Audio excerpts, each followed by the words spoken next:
It was supposed to be another lighthearted segment where kids asked the most adorable, innocent questions that would make the audience laugh, and Ellen beam with delight.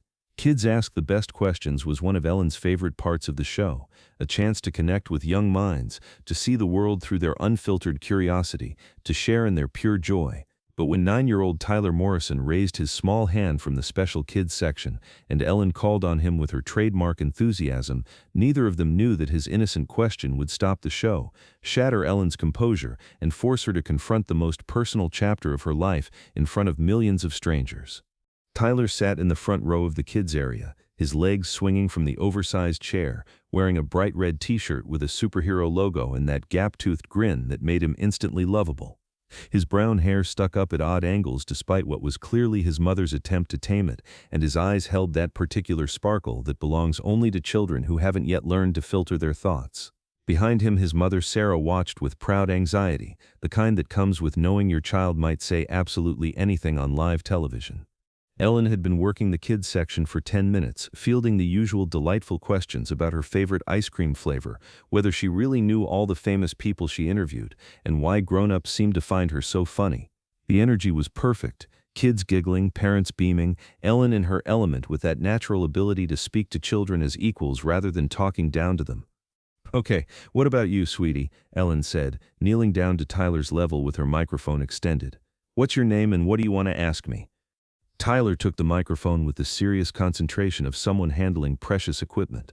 "My name is Tyler Morrison, and I'm 9 years old." Tyler Morrison, 9 years old. What a great name. "What's your question for me, Tyler?" Tyler looked directly into Ellen's eyes with that unblinking intensity that children possess when they're thinking about something important. For a moment, he seemed to hesitate, glancing back at his mother, who gave him an encouraging nod.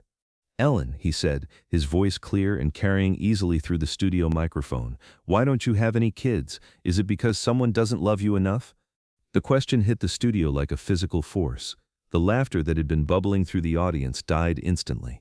Camera operators continued filming but exchanged glances. In the control room, producers leaned forward in their chairs, unsure whether this was television gold or a moment that needed to be carefully handled. Ellen's smile faltered for just a fraction of a second, not long enough for most people to notice, but the cameras caught it. Tyler's question wasn't meant to be hurtful. It was purely innocent, the kind of logical assumption a 9-year-old would make about why a loving adult wouldn't have children. But it struck Ellen in a place she rarely allowed anyone to see, even herself. Ellen started, then stopped. For perhaps the first time in her television career, Ellen DeGeneres was genuinely speechless. Tyler, unaware of the emotional earthquake he'd just triggered, continued with that relentless honesty that belongs only to children. "My mom told me you don't have kids, and I thought maybe it was because you're too busy, or because someone doesn't love you the right way. But my mom says you're married to Portia, so someone does love you. So I was wondering why." The studio was completely silent now, even the crew had stopped their usual behind-the-scenes movement.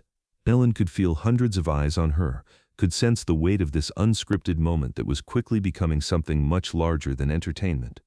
Ellen looked at Tyler, really looked at him, this innocent child who had just asked the question that everyone wondered about but no one dared voice, and in that moment something cracked open inside her.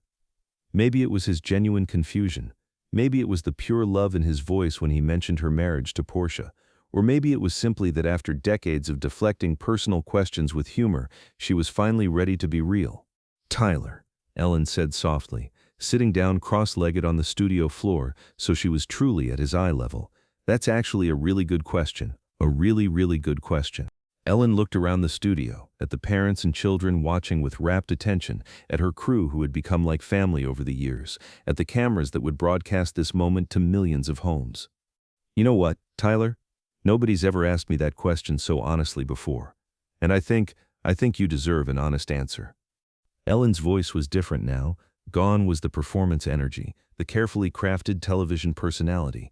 This was just Ellen, the person, talking to a child who had accidentally opened a door she'd kept locked for decades. "Tyler, when I was younger, I thought I would have kids too. I thought that's just what people did. You grow up, you fall in love, you get married, you have babies. It seemed like the most natural thing in the world." Tyler nodded seriously, hanging on every word. "But life is more complicated than we think it's going to be when we're 9 years old. When I was growing up, being gay, loving someone of the same gender, wasn't accepted the way it is now. I spent a lot of years scared, hiding who I really was, afraid that if people knew the truth about me, they wouldn't love me anymore. The audience was completely still. Parents who had brought their children for a fun afternoon were witnessing something profound and unexpected, a public figure sharing her deepest vulnerabilities with the same honesty their children showed every day. By the time I figured out who I was, by the time I found the courage to be honest about loving women instead of men, by the time I met Portia and built the life I have now, well, I was older. And having children is something that's easier when you're younger. Tyler processed this information with the gravity only children can bring to adult explanations. So you wanted kids, but it was too complicated. Ellen felt tears forming in her eyes. It's more complicated than that, sweetheart. The truth is, I don't know if I would have been a good mom. I don't know if I have that thing inside me that makes someone want to wake up at 3 in the morning when a baby cries, or worry about someone else more than myself. But you're nice to kids, Tyler said with the logical certainty of childhood. You're nice to me. Ellen laughed, a sound caught between joy and sorrow. You're right. I do love kids. I love talking to you. I love when kids come on the show. But loving kids for an hour and being responsible for a child every day for 18 years, those are very different things. Ellen looked directly into the camera, addressing not just Tyler but the millions of people watching who might be struggling with similar questions about their own choices. Tyler, some people are meant to be parents, and they're amazing at it. Your mom, for instance. I can tell she's an incredible mom because she raised someone as thoughtful and brave as you. But some people show love in different ways. Some people teach, some people entertain, some people help strangers, some people rescue animals. Ellen stood up and walked to the center of her stage area, Tyler watching her with fascination. I realized that maybe my job isn't to love 1 or 2 children really deeply. Maybe my job is to love millions of children a little bit, to make them laugh, to make them feel seen, to show them that it's okay to be different, to be yourself, even when the world tells you that you're wrong. Tyler raised his hand again, as if he were in school. Ellen laughed and pointed to him. So you love all the kids instead of just your own kids? Yes, Ellen said, and suddenly she was crying. Not the pretty tears of television emotion, but real tears that came from a place of truth she'd never accessed on camera before. Tyler, I love you. I love every kid who watches this show. I love every kid who feels different or scared or alone. I love every kid whose parents bring them here because they think meeting me might make them happy. Ellen wiped her eyes and continued, her voice stronger now. Sometimes the biggest love isn't about having something for yourself. Sometimes it's about giving something to everyone. Tyler nodded with the serious consideration of someone processing new information. Like how teachers love all their students? Exactly like that. Tyler was quiet for a moment, thinking. Then, Ellen, do you think your kids would have been as funny as you? Ellen burst into laughter, the kind of genuine, surprised laughter that happens when someone catches you completely off guard. Oh my goodness, Tyler, I don't know, maybe they would have been funnier. That would be bad for your job, Tyler said with the practical concern of a 9-year-old. You're absolutely right, it's probably better this way. But Tyler wasn't done. With the persistence that makes children such remarkable questioners, he continued, Ellen, are you sad that you don't have kids? Ellen paused. This was the heart of it, the question beneath the question, the thing she'd spent years avoiding even in her own thoughts. You know what, Tyler? Sometimes I am sad. Sometimes I see families like yours, and I wonder what it would have been like. Sometimes I think about teaching someone to ride a bike, or helping with homework, or watching someone I helped create become their own amazing person. Ellen sat back down beside Tyler, speaking to him but also to everyone watching. But then I think about all the kids I've met through this show.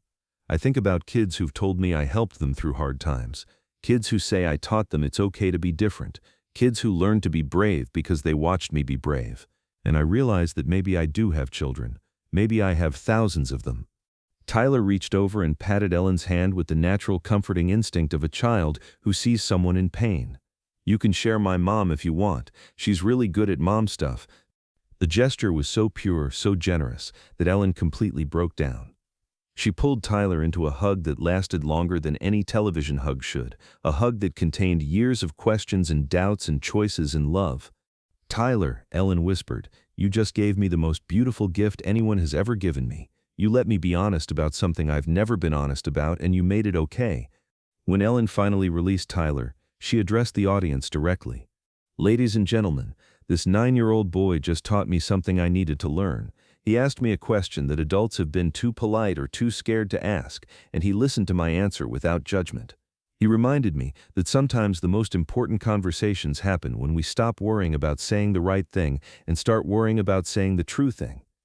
Ellen stood up and extended her hand to Tyler. "Tyler, would you help me with something?" Tyler nodded eagerly. "I want you to help me tell every kid watching this show something important. Can you do that?" Tyler took the microphone with the seriousness of someone who'd been given an important job.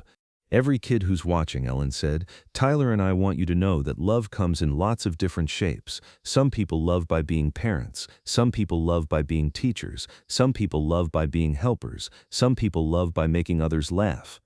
Tyler leaned into the microphone. "And some people love by asking good questions."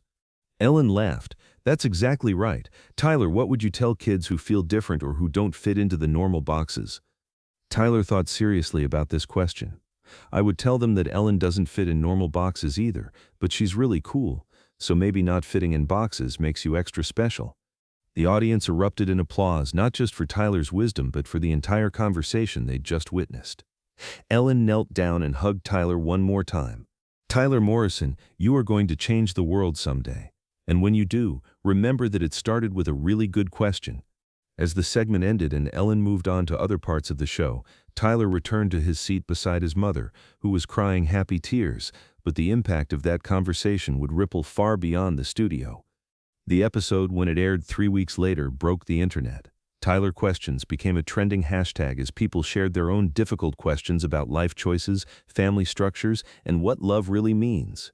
Ellen received thousands of letters from people who had struggled with similar choices about parenthood, from people who felt validated in their decisions to remain childless, from parents who realized their love could extend beyond their biological children.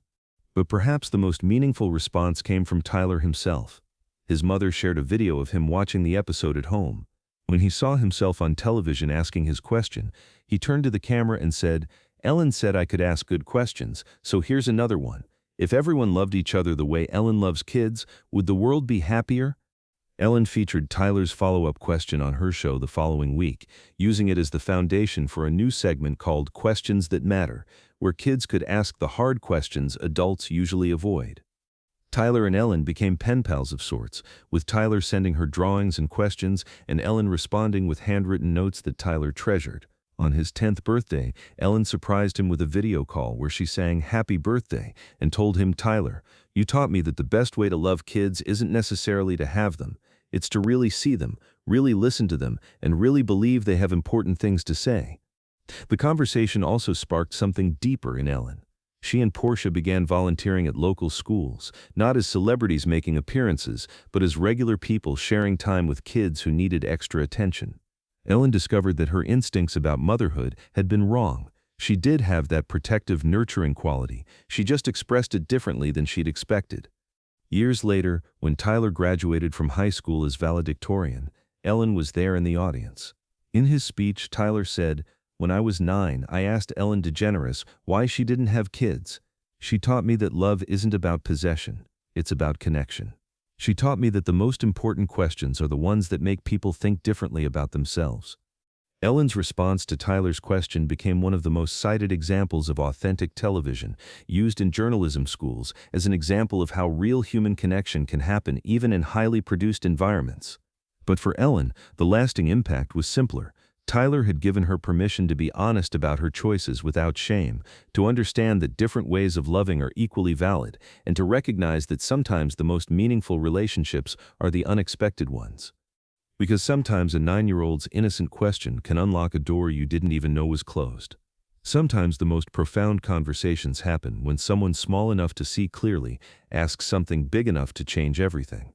And sometimes the answer to "why don't you have kids" is "because I have all of you instead." Tyler taught Ellen that love doesn't have to look the way we expect it to look. It just has to be real, generous, and brave enough to show up when someone needs it most. Even if that someone is asking an impossible question in front of millions of people, and especially when the answer requires more courage than you knew you had.